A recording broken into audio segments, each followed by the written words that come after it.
Oke, saya akan eh, sebentar. Saya akan buka dulu materi sebelumnya yang masih terkait dengan materi hari ini sebenarnya. Jadi materi kita pada hari ini itu melanjutkan sebenarnya materi kita pada pertemuan sebelumnya. Jadi ini adalah materi kita pada pertemuan sebelumnya yang eh, nanti akan kita lanjutkan dengan materi hari ini. Nah, ini saudara-saudara sekalian, jadi ada eh, yang kita bahas pada pertemuan kemarin, yaitu teorema Green. Apakah terlihat slide saya, saudara-saudara?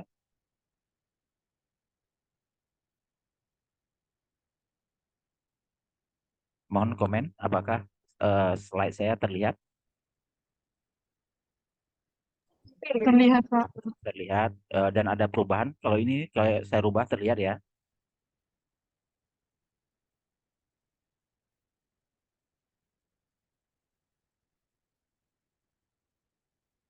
Oke, saya anggap terlihat ya perubahannya. Jadi teorema Green seperti yang kita sudah bahas kemarin ada dua versi, yaitu versi untuk menghitung density dari rotasi dan kedua versi untuk melihat density dari flux. Ya, ini adalah density eh, dari rotasi, versi pertama dari teorema Green. Terlihat bahwa bentuk dari eh, teorema Green yaitu terkait dengan eh, density rotasi yang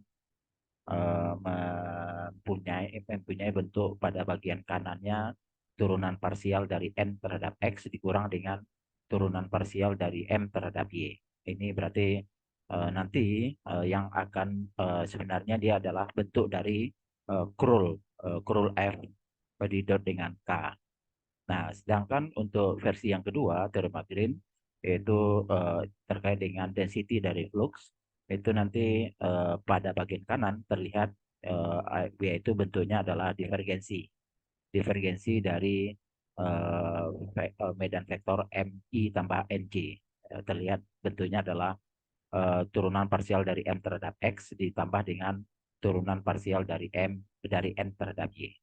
Nah, teorema Green dengan dua versi ini, versi pertama dan versi kedua, ini akan kita perumum dengan menggunakan konsep curl dan divergensi. Makanya pada pertemuan hari ini kita akan khusus membahas tentang sifat dari vektor, dari medan vektor terutama, yaitu operasi curl dan operasi divergensi.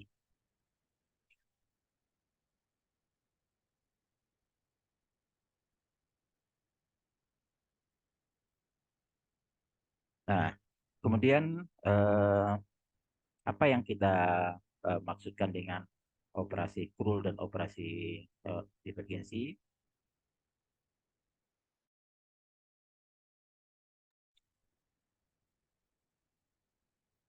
Saya share lagi. Jadi yang dimaksud dengan operasi curl dan operasi divergensi pada medan vektor,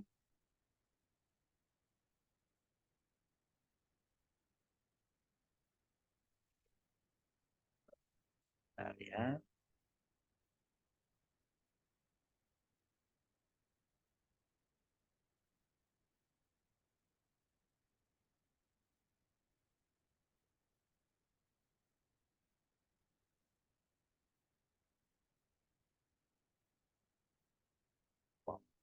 Menunggu sebentar, sabar.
Ya, maaf nunggu sebentar ya karena rupanya ada persoalan menampilkan slide sebentar.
Oke.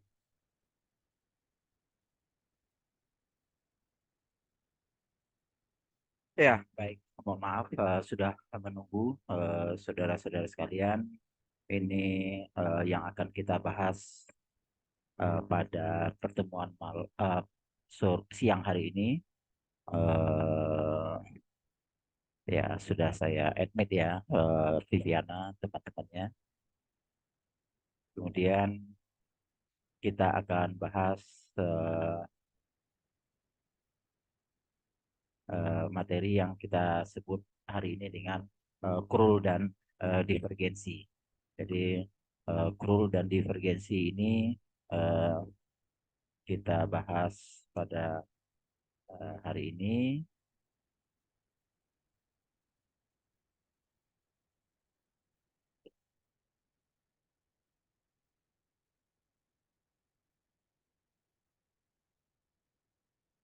Ya, jadi materi kita pada hari ini adalah tentang krul dan divergensi.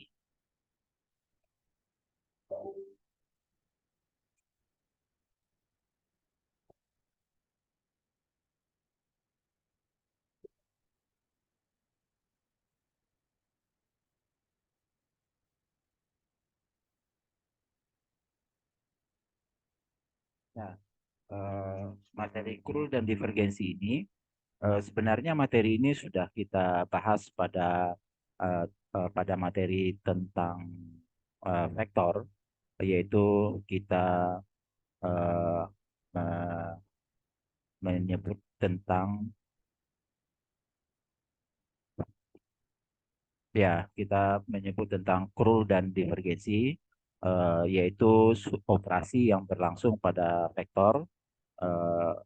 Kalau vektornya ada vektor komponen A, B, C, dan kita akan mempunyai curl dengan rumus berbentuk determinan. Ini adalah rumus dari curl, yaitu berbentuk determinan, di mana yang di depannya yaitu adalah operator namanya. Kemudian nanti operasinya adalah operasi cross. Kemudian nanti vektor yang akan dikurulkan itu adalah vektor, kalau di sini sekarang medan vektor ya, medan vektor M. Kalau pada waktu eh, vektor sebelumnya, F ini adalah dianggap sebagai vektor biasa. Nah, dalam rumus dari medan vektor, kita sebut eh, bahwa curl dari medan vektor itu adalah cross antara antara operator dengan medan vektornya. Dan kita lihat bahwa rumusnya berarti seperti ini, rumus curl, yaitu baris pertama nanti kita taruh I, J, dan K. Baris kedua nanti kita letakkan nanti operator. Jadi baris keduanya adalah operator. Ini adalah operator. Turunan terhadap parsial terhadap X, terhadap Y, dan terhadap Z. Kemudian vektor pada baris ketiga adalah medan vektornya. Di sini medan vektornya adalah PI, atau komponen dalam arah I, kemudian eh, eh, QJ dan RK. Nah, sesuai dengan rumus determinan, berarti kita dapatkan ini adalah komponen dalam arah I dari operator dari eh, dari determinan, sedangkan ini adalah komponen dalam arah J. Biasanya kalau kita sebelumnya menyebut ini ada minus di sini ya, tapi berarti ini diambil bentuk positifnya. Kalau minus berarti harusnya yang di dalam ini adalah turunan dari R terhadap X dikurang dengan turunan dari P terhadap Z. Di sini tapi yang diambil adalah eh, apa positif ya. Dan ini adalah turunan dari Q terhadap X dan P terhadap Y dalam arah K. Jadi rumus determinan diaplikasikan pada curl dari operator dengan medan vektor. Ini namanya adalah curl ya, curl dari medan vektor. Berarti ketika kalau curl ini kita kali dengan kita dotkan dengan I, berarti bagian dari eh, dengan bagian dari I dan J-nya ini nanti bakal nol, karena I didot dengan K itu nol, J didot dengan K itu juga nol. Jadi yang ada nanti adalah bagian yang di bagian belakang. Makanya teorema Green tadi menyebutkan bahwa bentuk dari versi pertama teorema Green adalah yaitu bentuk yang seperti ini. Nah, jadi dari penjelasan ini kita punya rumus yang disebut dengan curl dari medan vektor, yaitu rumusnya adalah cross dari operator gradien dengan medan vektornya. Kita lihat contoh, ini contohnya. Kalau kalau rumus jadinya atau rumus yang dituliskan seperti ini, yang warna merah ini, tapi itu sebenarnya bisa diturunkan dari bentuk determinan cross product. Oke, kita coba uh, lihat contoh dari medan vektor. Diberikan medan vektor F ini, kemudian medan vektor ini komponen dalam I-nya adalah XZ, komponen dalam J-nya adalah XYZ, dan komponen dalam K-nya adalah min Y kuadrat. Berarti ini ditulis pada baris ketiga, sedangkan baris pertama tadi adalah IJK, dan baris kedua yaitu berbentuk operator eh, gradien. Operator, kalau simbol namanya adalah operator nabla ya. Nabla itu berarti adalah simbolnya adalah segitiga terbalik seperti itu.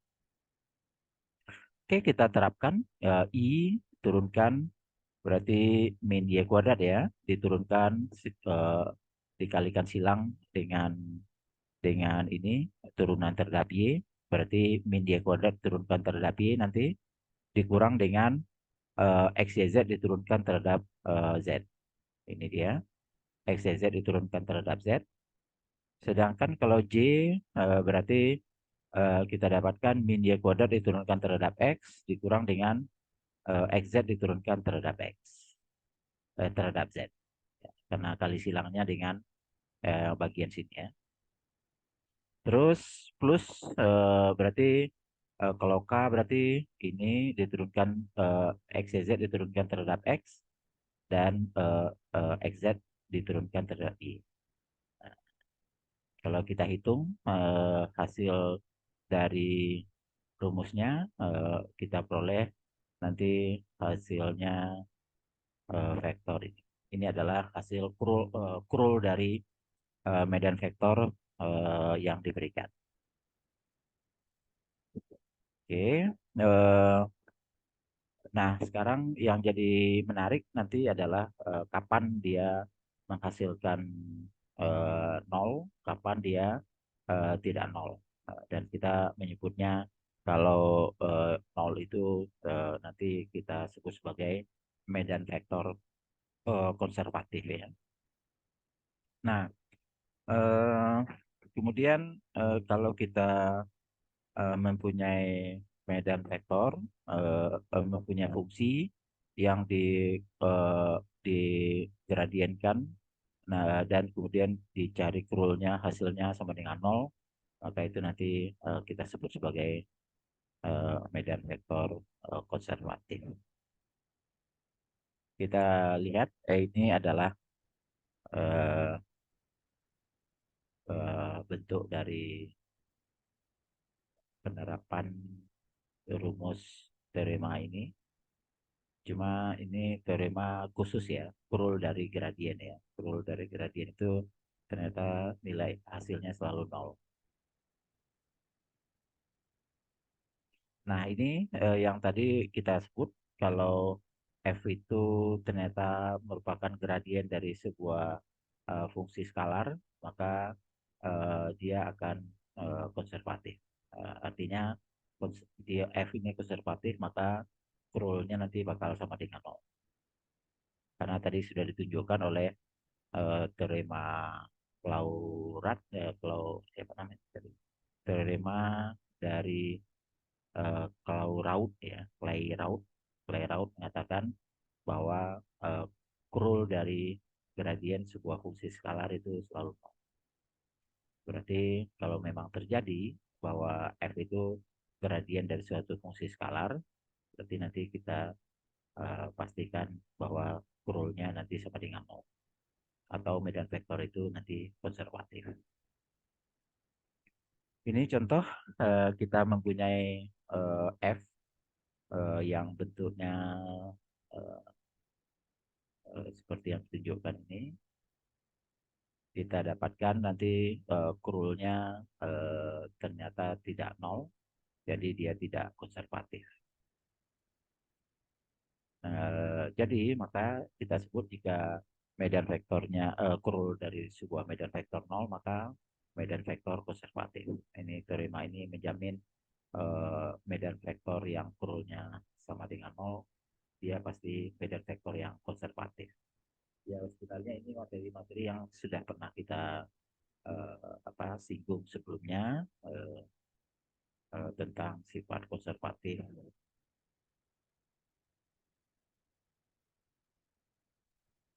Oke, sedangkan untuk medan vektor konservatif untuk mendapatkan F-nya, jadi justru ini berarti eh, suatu fungsi, contoh ini pada suatu fungsi dari medan vektor, kita tunjukkan, kita uji dia konservatif atau tidak dengan cara mencari krulnya. Kalau krulnya sama dengan nol, sama dengan vektor nol, maka dia adalah konservatif. Nah, kalau dia konservatif, maka diminta untuk tentukan fungsi skalarnya, di mana fungsi skalar itu nanti kalau digradienkan akan sama dengan medan vektor konservatif. Ini juga sudah pernah kita lakukan sebelum UTS tentang bagaimana mencari fungsi skalar dari sebuah medan vektor. Saya pikir ini sudah berapa kali kita lakukan berulang, dan kita lihat di sini hasilnya adalah fungsi skalarnya berbentuk x y kuadrat tambah dengan z pangkat 3.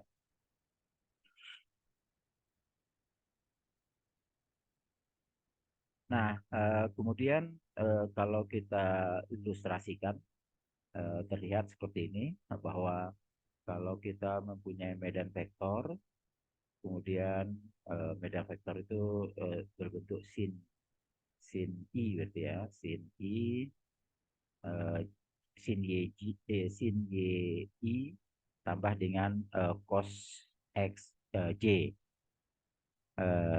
Kemudian ketika dikurulkan, ini tinggal coba lihat kurulnya, Anda lakukan sendiri, nanti akan didapatkan kurulnya hanya berupa fungsi merupakan vektor dalam K, dan itu berarti kita lihat bahwa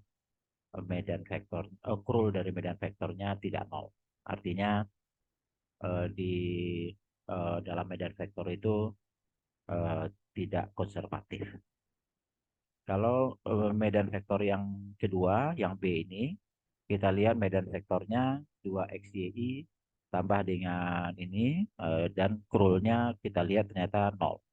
Itu artinya medan vektor ini adalah medan vektor yang konservatif. Jadi bentuk ini nanti akan merupakan bentuk dari medan vektor yang konservatif, yang kita akan lihat nanti ada sifat-sifat khusus yang terkait dengan medan vektor konservatif ini. Ya, itu saudara-saudara sekalian yang terkait dengan rumus kurul dari sebuah medan vektor. Intinya adalah me- menggunakan operasi cross product pada vektor. Sekarang kita akan masuk pada eh, eh, operasi yang kedua yang kita sebut sebagai divergensi. Divergensi ini nanti akan terkait dengan bentuk kedua dari teorema Green yang kita sudah bahas pada hari kemarin sebelumnya, dan kita lihat sekarang apa itu divergensi dari sebuah medan vektor. Ini adalah medan vektor yang diberikan, misalkan medan vektornya PI tambah QJ tambah RK, maka divergensi dari medan vektor itu berarti eh, turunan parsial dari P terhadap X tambah dengan turunan parsial dari Q terhadap Y dan tambah turunan parsial dari R terhadap Z. Dan inilah bentuk dari divergensi. Jadi bentuk divergensi lebih lebih sederhana ya dibandingkan dengan rumus Krull yang tadi saya sudah sebutkan. Apa itu divergensi? Kalau di disimbolkan dalam operator nabla. Nah, ternyata divergensi itu adalah operator nabla itu dioperasikan dengan cara dot product dengan medan vektor.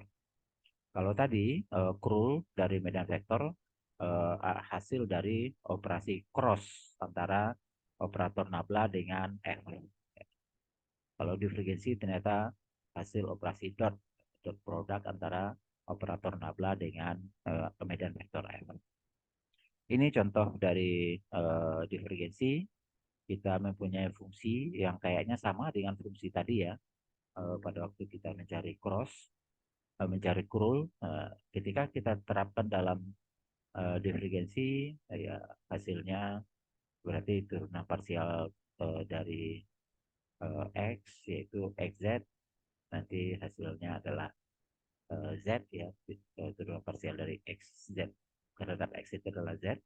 Kemudian turunan parsial dari Y terhadap fungsi X, Y, Z, dan turunan parsial dari Z terhadap fungsi min Y kuadrat. Dan Anda mudah menghitung harusnya. Kalau dihitung turunan parsial dari X, Z berarti tinggal Z. Kalau turunan parsial dari X, Y, Z terhadap Y, nanti tinggal XZ. Sedangkan turunan parsial dari min Y kuadrat terhadap Z adalah 0. Jadi ini adalah hasil dari divergensi F. Nah, sekarang kita coba melihat sifat-sifat yang nantinya jadi lebih umum dari uh, apa mungkin kombinasi kah gitu ya, atau sifat yang lebih umum dari divergensi dan curl. Salah satunya ini, kalau sebuah medan vektor dikurulkan sesudah itu didivergensikan, itu hasilnya pasti nol. Nolnya adalah bilangan nol ya, karena divergensi itu kan menghasilkan skalar. Jadi ini rumus memperlihatkan apapun medan vektornya, jika kita kurul dan kemudian kita dot, hasilnya pasti nol. Ini contoh atau bentuk umumnya. F dikroskan, ini bagian dari komponen IL dalam arah I, ini adalah komponen dalam arah J, dan yang ini komponen dalam arah K. Ya, ini dia. Dan ketika kita dotkan, hasilnya nol. Ya, jadi kita mempunyai kepastian tentang satu kombinasi antara divergensi dengan curl, bahwa kalau curl divergensi dari curl sebuah medan vektor, dia pasti nilainya nol. Terus kalau kita lihat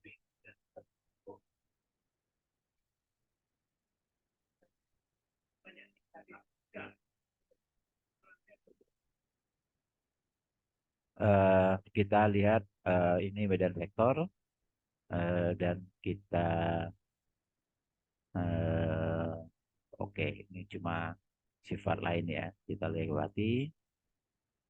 Ini salah satu interpretasi dari bentuk visual ya, dari dot product, yaitu dot product dari sebuah medan vektor, eh, oh sorry, ya maaf, dot product, yaitu divergensinya jika nol, maka F itu nanti disebut dengan eh, eh, dap- tidak dapat dikompres. Tidak dapat dikompres artinya eh, dia tidak dia eh, tidak tidak bisa dikecilkan lagi atau tidak bisa dibuat lebih kecil lagi. Ini namanya adalah sifat ketika F-nya didivergensikan sama dengan nol. Kalau kita bandingkan sebelumnya, F dikroskan sama dengan vektor nol, namanya medan vektor konservatif.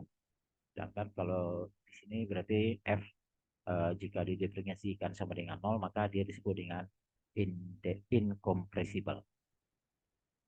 Ini beberapa ilustrasi dari medan vektor. Nah, untuk yang A ini kita lihat ternyata medan vektornya divergensi dari medan vektornya tidak nol, sedangkan contoh yang B ini eh, divergensi dari medan vektornya sama dengan nol.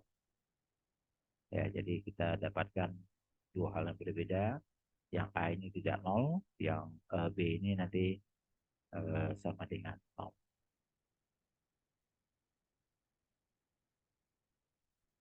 Oke, kita sekarang masuk pada apa yang kita sebut di awal tadi, yaitu rumus dari curl dan divergensi yang kita bahas hari ini. Kita akan terapkan uh, ke teorema Green, atau kita akan tuliskan atau kita nyatakan teorema Green dalam bentuk curl dan divergensi. Jadi kita lihat yaitu kalau hasil dari curl tadi yaitu kan bentuknya, jika dia hanya dia tidak memuat komponen K, ini kan dalam dua dimensi ya medan vektornya, sehingga dia tidak memuat apa PQR ya, tidak memuat RK gitu. Jadi ketika kita cari integral garisnya dengan menggunakan eh, versi pertama tadi dari teorema Green, kita dapatkan karena ini nol ya, fungsi terhadap dalam arah k-nya nol ya ini, makanya hasil divergensi hasil kurulnya nanti hanya yang berisi komponen dalam arah k. Jadi kita bisa lihat untuk yang ini sendiri nanti bagian pengalih k ini dapat diperoleh dengan cara berarti curl dari F nanti kita dot dengan K. Karena kalau curl dari F di dot dengan K, jika curlnya berbentuk seperti ini, berarti kan hasilnya tinggal ini, gitu ya, yaitu turunan dari Q terhadap X dikurang dengan turunan dari P terhadap I. Berarti teorema Green versi pertama yang kita pelajari pada Selasa kemarin itu dapat ditulis sebagai ini. Jadi ini memudahkan kita untuk menghafal ya, sudah memudahkan kita untuk menghafal eh, apa teorema Green bentuk pertama dan juga bentuk kedua. Ini adalah bentuk pertama. Jadi bentuk pertama itu berhubungan dengan curl dari medan vektor, nanti dia didot dengan K. Ya, ini contoh eh, dari sebuah medan vektor yang melewati kurva atau lintasan tertutup.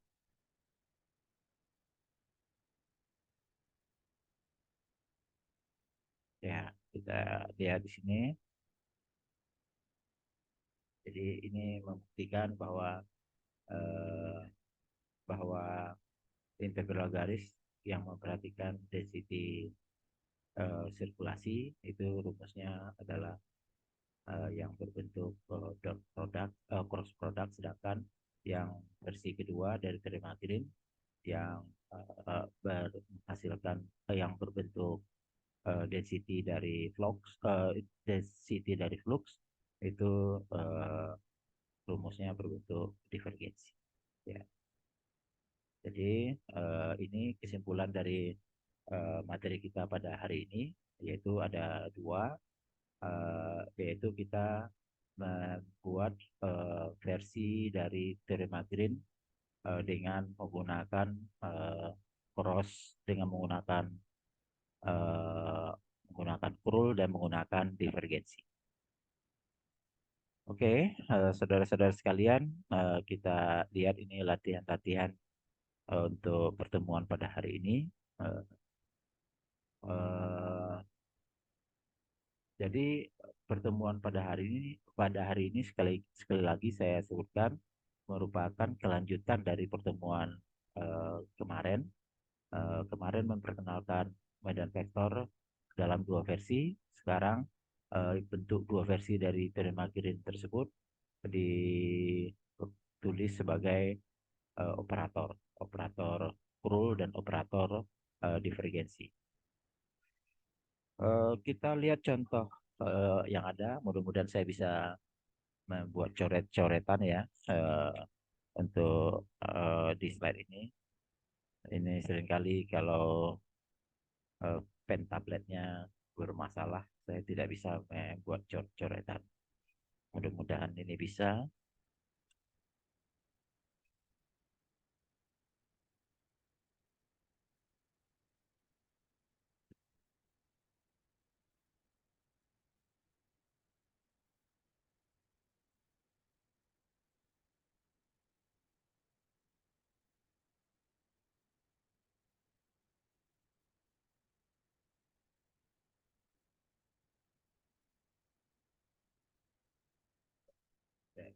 Bisa bisa berjelas sedikit, tapi belum sinkron.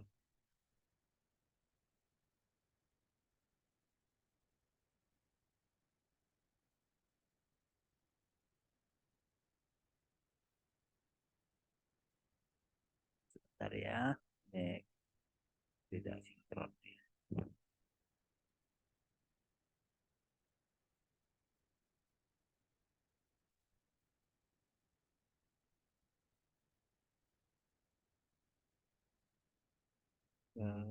coret-coretannya dan tabletnya tidak sinkron ya.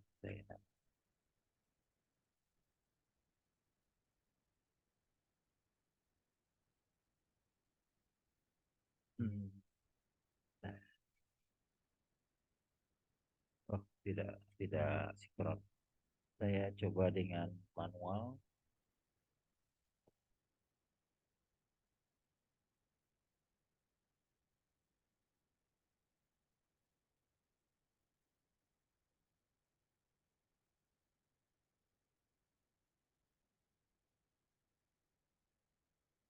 Ya, ini fungsi F atau media vektornya. Kemudian kita berusaha untuk mendapatkan scroll sama divergensi. Jadi latihan pertama ini yaitu untuk menghitung scroll dan divergensi. Menghitung.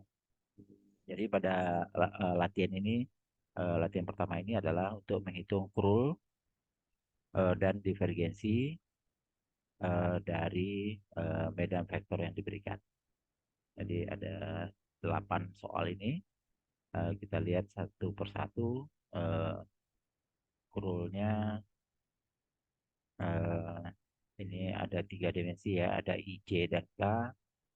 Ini kita harus menghitungnya cukup panjang atau sekurang-kurangnya menggunakan rumus yang tadi diberikan. Kalau yang ini X, Y, Z, tapi eh, I-nya tidak ada ya. Komponen dalam arah I-nya tidak ada.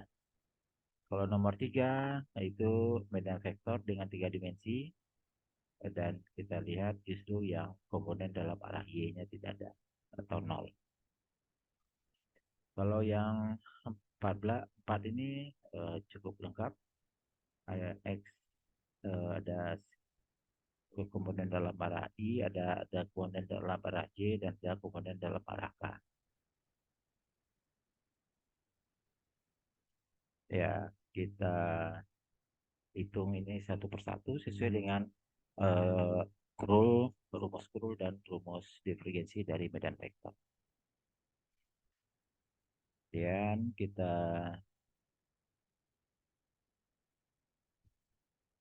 lihat contoh-contoh atau latihan-latihan yang sekiranya bisa Anda kerjakan. Eh, ini sebenarnya juga sudah kita bahas ya di pertemuan sebelumnya, yaitu diberikan medan vektor, kita uji dulu apakah dia konservatif atau tidak dengan cara melihat kurul dari medan vektor itu harus sama dengan vektor 0. Ya, bisa dihitung ini. Kalau dia konservatif, maka tentukan fungsi potensial atau tentukan F. Kita juga sudah membahas sebelumnya, sudah memberi beberapa contoh tentang medan vektor yang konservatif ini dan mendapatkan fungsi potensialnya. Silakan untuk diulang lagi atau dicari lagi. Eh,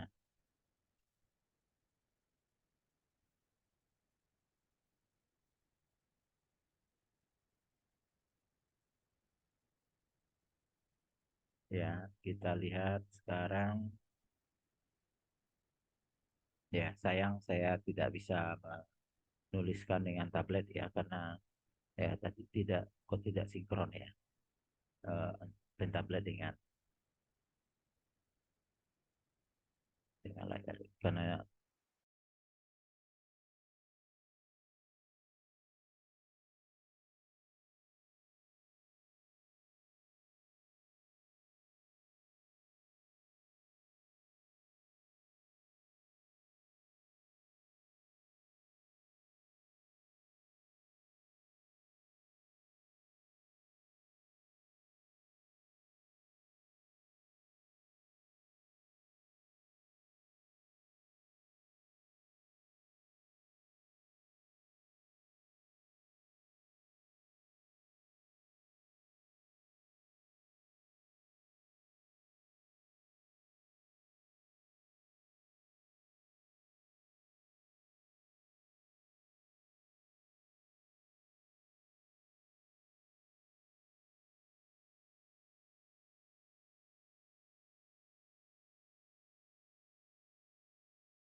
Oke, baik.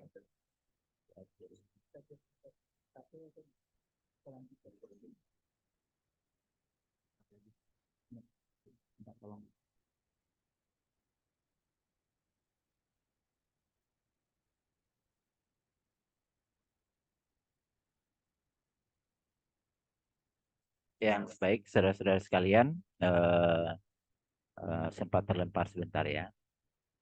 Oke, ya ini tadi adalah eh, contoh yang akan kita buat. Nah, ini kan belum saya ini ya, saya tulis dalam bentuk slide. Nanti akan saya buat dalam bentuk slide dan akan saya kirimkan pada Anda. Jadi materi kita pada hari ini kita buat ringkas dulu dan juga berkaitan dengan kendala saya melakukannya secara online. Oke, jadi untuk hari ini Anda bisa nanti akan apa bisa untuk me- apa menghitung atau melatih soal 1 sampai dengan 8. Saya print screen ya, kemudian saya kirim ke grup untuk eh, sebentar. Jadi supaya nanti Anda bisa langsung eh, langsung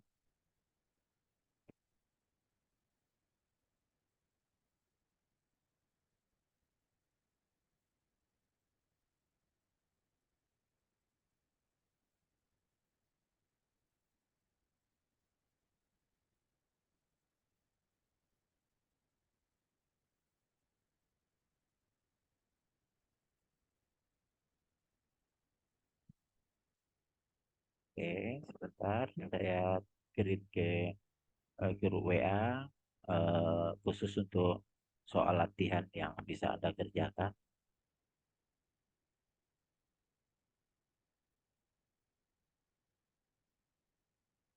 Ya, sementara ini ya untuk eh, apa bisa langsung mengerjakan sembari saya nanti akan mengirimkan slide PPT buat Anda.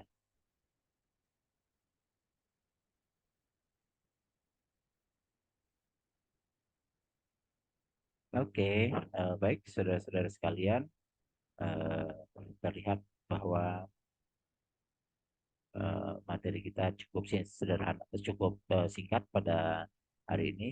Saya ulangi ya untuk membuat kesimpulan pada untuk Anda pada materi hari ini.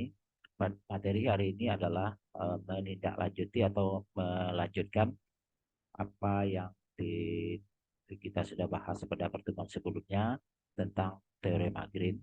Teorema Green dalam ada dua versi, versi yang berkaitan dengan density rotasi dan versi yang terkait dengan density dari flux. Kemudian dengan membahas curl dan divergensi pada hari ini, kita bisa melihat bahwa teorema divergensi dalam bentuk curl adalah sebagai berikut. Eh, tadi, ini adalah bentuk dari teorema Green dalam bentuk curl, ada notasi curlnya di sini. Artinya versi pertama dari teorema Green itu ternyata dapat ditulis dalam bentuk curl, sedangkan versi kedua dalam teorema Green itu dapat ditulis dalam bentuk divergensi. Jadi ini adalah versi kedua dari teorema Green dapat ditulis sebagai bentuk divergensi. Ini dia. Ini adalah bentuk kedua dari teorema Green dalam operator divergensi. Oke, saudara-saudara sekalian, kita selesai kuliah pada hari ini. Kita akan lanjutkan kuliah pada pertemuan minggu depan. Ada nanti soal tugas yang akan saya kirimkan melalui ULS. Nanti bisa Anda kerjakan tugas dan akan saya beri langsung di tugas 3 minggu ya. Kemudian itu juga sebagai persiapan nanti Anda untuk melakukan kuis. Tentang jadwal kuis dapat dilihat pada materi pendahuluan dari slide pendahuluan yang sudah pernah saya kirimkan. Oke, baik saudara-saudara sekalian, saya tutup kuliah singkat pada siang hari ini. Kita akan mungkin saya bisa mengulang lagi pada pertemuan yang akan datang untuk membuat Anda mengerti, atau bagi yang tidak masuk pada Zoom kali ini supaya punya kesempatan atau bisa mengerti dengan materi yang diberikan pada siang hari. Terima kasih saudara-saudara sekalian atas perhatiannya. Saya tutup kuliah kita pada siang hari ini. Akhir kata, wabillahi taufiq wal hidayah. Assalamualaikum warahmatullahi wabarakatuh. Selamat siang, salam sejahtera untuk kita semua. Sampai jumpa, sampai ketemu lagi pada pertemuan yang akan datang. Terima kasih, Pak. Ya, sama-sama. Ya, mari saya tutup ya.